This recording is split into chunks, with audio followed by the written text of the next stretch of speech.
তারা অনেকেই বলেছিলেন যে ওনাদের নেতা লন্ডন থেকে আসার পরে সব উল্টে যাবে, এবং পরে যখন দেখা গেল আসার পরেও জগন্নাথের রেজাল্ট আগের সিলসিলায় ঠিক আছে।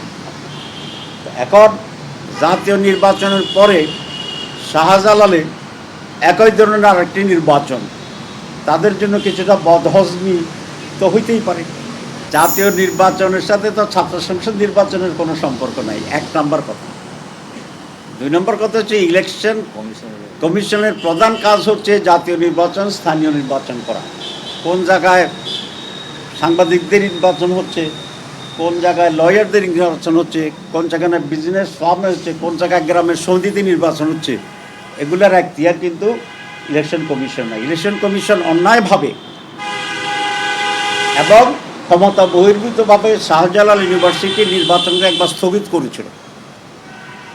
এই অপরাধে সে দুষ্ট, এবং এটার কারণে আজকে ছাত্রদল ওখানে গিয়ে অবস্থান গ্রহণ করার জন্য এই সাহসটা পেয়েছে। তা আপনারাই বলুন, একটা ইউনিভার্সিটির নির্বাচন হবে, ইউনিভার্সিটি আছে, তার আলাদা আইন আছে, তার আলাদা আইন আছে, তার মেকানিজম আছে। কয়েকদিন আগে জগন্নাথের নির্বাচন হয়েছে, যদিও চেষ্টা করেছিল ডিস্টার্ব করার জন্য। আমরা তো ইলেকশন চাই, বন্ধ করার আন্দোলন, এটা আমাদের কাছে পিকুলিয়ার মনে হইতেছে। অধিকাংশ জায়গায় তো ছাত্ররা এটাই চায় যে ইলেকশন দিচ্ছেন না কেন, তো এটা কেন করছে, এটা কি আপনারা বুঝছেন না বুঝেন নাই?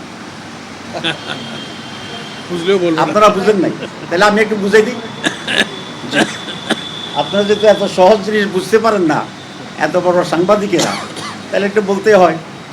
এটার কারণ হচ্ছে ডাকসুর পরাজয়, এটার কারণ হচ্ছে চাকসুর পরাজয়, এটার কারণ হচ্ছে রাকসুর পরাজয়, আরেকটা কোনটা,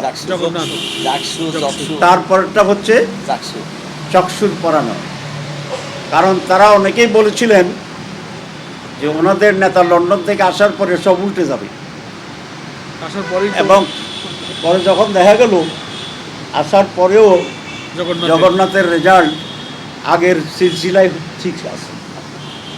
এখন জাতীয় নির্বাচনের পরে শাহজালালে একই ধরনের আরেকটি নির্বাচন, তাদের জন্য কিছুটা বদহজমি তো হইতেই পারে।